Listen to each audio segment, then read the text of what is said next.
Alright guys, it's time to measure for a drive shaft. So here's how I do it. It's a 69 Charger, as you know, or may not know. Not a lot of wheel travel in these cars. It gets trickier when you do have, or the more wheel travel you have, you got to get into like slip shafts, where the drive shaft would actually telescope itself instead of like a slipped out yoke or output yoke. Most hardcore off-road guys will prefer a fixed output yoke meaning the yoke is actually the output yoke is bolted to the back of the transmission and does not slide in or out. That to me is way better for off-road, but in this case we're talking a street car. It's a Dodge Charger. It's a manual transmission, and it does have a little more horsepower than the typical one. So I'm right on the edge of. I'm gonna ask about a billet output yoke, but I know my pinion yoke is stock too. But it's a 489 case. I know the innards will probably hold up to it because it's not gonna be a drag car, or I don't plan on drag racing the car. It's just too big of a car. Um, but in other words, the yoke on the third member, or the gear chunk, or the pumpkin, or whatever you want to call it, is cast. So putting a billet output yoke on a transmission is kind of just kicking the can down the road as far as breakage goes. There's no drive shaft catch on the rear end input, so I guess I'm mitigating a drive shaft from letting go off the back of the transmission. But anyway, the drive shaft measurement has nothing to do with whether I get a billet yoke or not. So let me show you how I do it. I tape measure. Got it. And have it set up here. As you can see, I have my mufflers mocked up, or sort of mocked up in place here. I got to dig up my either H pipe, or I think I have an X pipe also. Anyway, yeah, so those are just there. But so what I'm talking about with the yokes, you might ask. This is the transmission output yoke. For those who don't know, this is a cast piece. It's cast iron. The whole transmission case is cast iron in this case. They do make aluminum ones.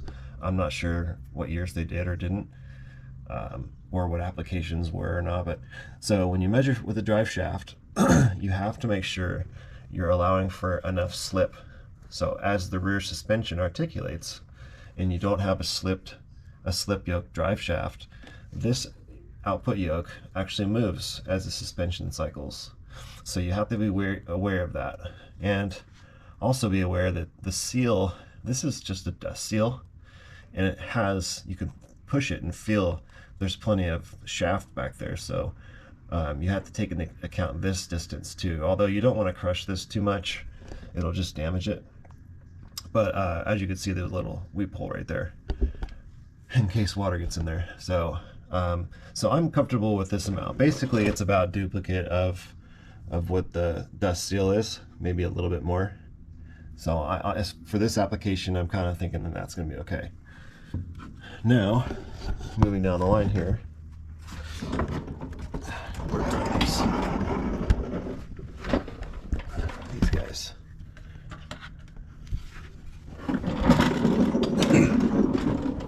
So this would be considered the pinion yoke, this guy right here. So obviously a U-joint pops in here, and it's got, in this case, these are straps, and not, some of them have little mini U-bolts, but this is a cast unit also.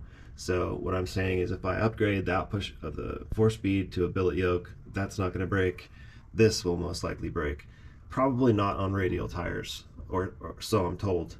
And I've watched plenty of Dodge experts, which I am by no means a Dodge expert, but I do know driveline. And then these are rather small U-joint cups. I always like to run like 1350s, but that's just not going to happen. I can't recall what size this will take, but I'm definitely going to use a sealed joint.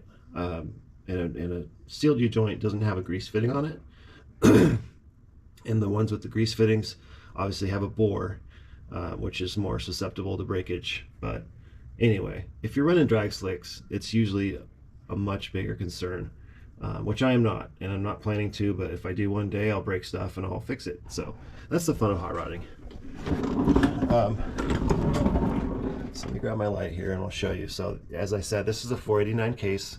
It says right there, hopefully you can see that in the shadows. It's kind of a spooky set, huh? But yeah, it's all nice and detailed. Just put the pinion snubber on last night. In fact, don't mind the gold bolts up there. Those are going to get coated. Just making sure you're awake. So for the measurement, what I'm going to do is Driveshaft guys are really pretty versatile as far as what measurements they need. But in my experience, a center U-joint or center of the U-joint is what they want to know. Of course, I'll get to the other option, but center of U-joint, basically, if I'm measuring it from this point here, that gives me a decent, accurate enough measurement. So it's typically the center of the U-joint cup, because it's obviously laying like this. So right off the center, and if you're by yourself a lot working like me, this is mostly by myself, but it's a lot easier to find ways to measure stuff by yourself, in other words. So, and then this guy will be measured here, basically center of this circle here. Now, if you didn't have an output shaft and the Driveshaft shop's going to get you one or make you one, you would end up measuring, you would end up measuring to this point here, that right there. So I'm trying to make shadow, basically from the end of this output shaft spline, right from there. So that's the other option. You can give it a good Driveshaft guy that, and he'll allow for the stick out for your application. So, but yeah, it's good to be able to work by yourself, because sometimes your buddies are not around to help you, and that's okay. Everybody's got their own life. All right, so that's where I'm gonna live with that, I think. And that'll give me that much plunge. I think that's a fair amount for this Dodge Charger. I mean, it's not an off-road car, in other words, and there's no excessive end play either. So okay, now I'll make sure you guys can see. Come on, hopefully you guys can see that. But I am concerned. Here, I'm concerned you won't be able to see that. So I'll light it up some more. I'm going to go right to there with my measurement. I'm going to try not to get in the way of you seeing. Oops. You still with me? All right. So from that place where we talked about, on the front of the pinion yoke to the center, and I'm putting the tape halfway on that top edge on the pinion yoke. So 51, you know what, I'm gonna go in a little bit more. Yeah, because I still have, I mean, just to be on the safe side, half of this. So I don't want to be too far out. I know I'm not too far out. But yeah, it's always, you know, they say when you measure a drive shaft, always add a half an inch to it. I don't know why they say that, but I guess when they're cut short, it sucks. But yeah, I'm gonna run with that. But always have it fixed. But so again, top edge of the lower right flange of the pinion, and that's gonna get me 52-inch measurement. Can you guys see that? 52? Yeah, I mean, it might be 51 and 15/16.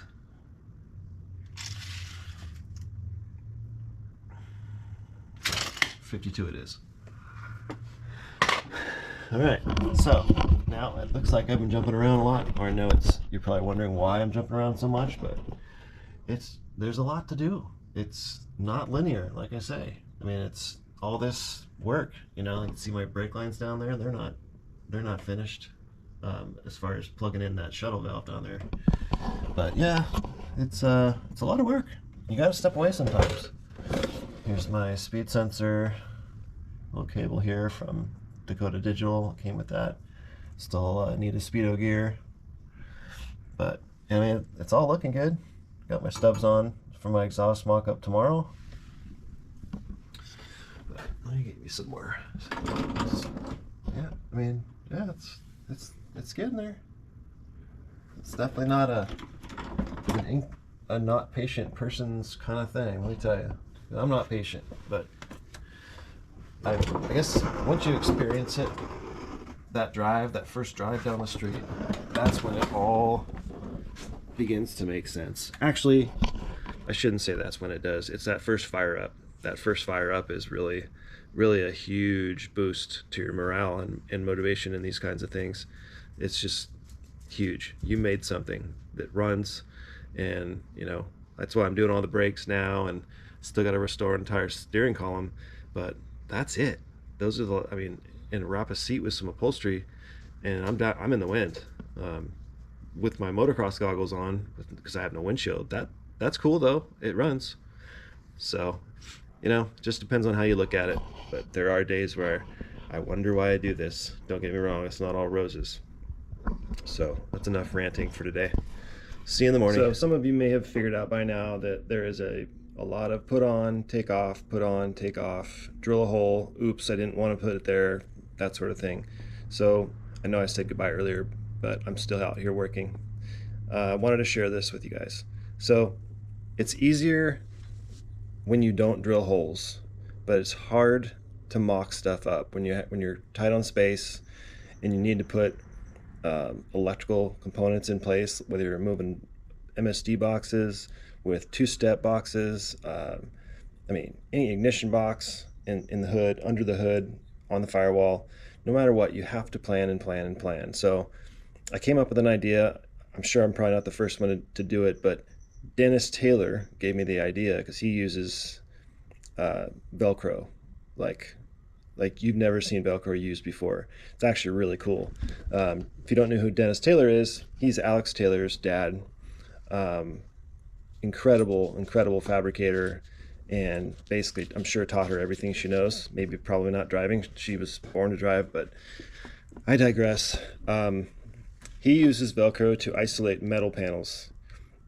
So say if you have a front fender off and you go to mate it with a panel that you're not going to see, he puts Velcro, like the loop half, not the hooks, but the loop. He lines the mating surfaces with that, only because he hates the rubbing and creaking of all of these old cars going down the road, especially a dirt road. So I watched that a few weeks ago. I was like, man, that's a really good idea. Velcro is very handy. So here I am, as you know, just trying to find a spot for all these components that I need to have in the car. And I'm like, I can use Velcro. So that's what I did. Instead of drilling a hole, now some of you may think, oh, here we go. Now we're seeing his true colors. No, honestly, this stuff it's on there. And I'm gonna at least keep it on there until I've worked with everything. When the car's running, charging, lights are bright, doing everything it's intended to do. And then if I'm happy with where it lives right now, great. I'm gonna drill some holes, put some probably nutserts in here. It'll pain me to do that, but I think the Velcro might work, like maybe even forever. We'll have to see. But I wanted to pass that along to you because it sucks drilling a hole and then you're, oh, wish I didn't drill that hole, on these cars especially. So you kind of have to just gut your components and build them up as big as they're going to be and put them in the smallest spot so you don't have to see people, or people don't have to see everything. So anyway, last thought for the evening. See you tomorrow. It's the next day, and what do you know, I'm still working on this charger. But today is kind of a big milestone. I think I finally got all the major components to start this car, and that's a big deal after going through as much as I've gone through to put this car together. But starter motor, super controversial in these cars because of the headers. TTI sells a great product. I'm not sponsored by them. I just believe in them, and from everything I've seen, they seem to be the best solution for headers on these cars. My car is a 440 car, RB. So basically I have a 2-inch primary TTI header. They're chassis headers, obviously, but they require a specific starter. And there's a company named Rob Mick, and they're out of Nevada, and they make a lot of stuff, but they primarily are the go-to guys for starters when you use TTI headers. So after some digging, I came to the realization that's probably the safest fit, and I'll tell you why. Because the way they design these starters, here is actually a Rob Mick starter. Nice piece. It's got like a little billet collar there that you bolt to the bell housing, and you can tell it's actually 2 pieces right there. So this actually will index. So with the starter solenoid here, I'm sorry, this collar indexes the starter motor, and solenoid will actually index as a whole, basically. But if you loosen up the black screws there, or black bolts, whatever you want to call them, you can actually index this whole starter assembly independently from this guy. So that's the beauty, and that's why these work for this application. So I wanted to show you, so we had to remove this header because there's no way to get the starter motor in there with the header on. That's one downside. The other downside is space. I don't even have a steering column in this car. We're currently rebuilding it right now. That's the noise in the background you're hearing. But with that steering column in there, it probably has to come out to actually put the header back in if we get it done, which we probably won't have it done in time, so I'll probably put the header back on. But let me show you how this works well to get the header out. So I just took the pitman arm off using a puller, and the idler arm as well. Just unbolted that and slid it out, and it allows this whole center link to be pushed forward and get it out of the way. So that does help quite a bit. The car is under its own weight, so maybe if your car is up in the air, jacked up on jack stands, make sure you're doing jack stands. You might have better luck, and you may not have to pull this center link down. So aside from that, we've got plenty of room here. As you can see, I still have my brake lines to put up on the shuttle valve there, but I wanted to get the starter fixed, or at least fit. And this is how it goes. So you see I have a shim. This came with the Brewer's transmission, and even comes with the stud, a washer, and a nut, and then a bolt goes down here. So I've seen them both ways, where they put the stud here and a bolt here. Maybe one of you experts can tell me where it's supposed to go, but even in the service manual it doesn't show whether the stud's up here or down here. So I'm thinking the stud up here is going to be easier, so you can actually hang the starter when you're up here messing with it. But it should only have to be indexed once. So we put this guy in. Sorry, my camera work is not what it should be. You can see how it goes on there. Don't fall on my face, please. So if I push this guy up like that, now you can see the solenoid is actually hitting the side of the block. The guys at Rob Mick, I want to say McC, but it's not. It's actually Rob Mick, and they told me that the block may have to be massaged or ground. So as you can see, it's not straight. So that's where this indexing comes in handy here. Yeah. So this guy here, And so I'm gonna go grab a little 3/8 ratchet for those guys, and I believe it's the black ones that go all the way through the motor. And so you just loosen those two guys up and you can spin the starter body on that billet bracket there. So let me go grab something to adjust that. All right, so I loosened those bolts and just index this thing just far enough to where it right there. Oh, that's not gonna work because it's on that nut.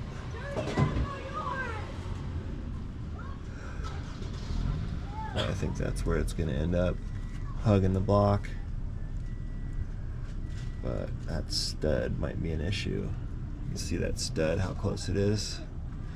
I think I might move it down to the bottom because of that. Alright. Fucking kids. Okay. So it indexed good. I can almost put a finger or two behind there between the block. I don't want to roll it down too far because the headers will contact it, but tech tip though, I have seen guys install these and the trick, because they're so hard to get to the wires up here on the solenoid, you put a strand, like a 2-foot strand of wire on both of these guys and then install the starter. So this is not gonna stay here. I'm gonna pull it back off and put those wires on it, of course. But I also got to get this stud in all the way. I moved the stud from the top because it was contacting the solenoid. So I'm going to leave that there, I think. And I'm going to get back to working on the brake lines, but I just thought I'd share that with you guys. Hopefully it helps you.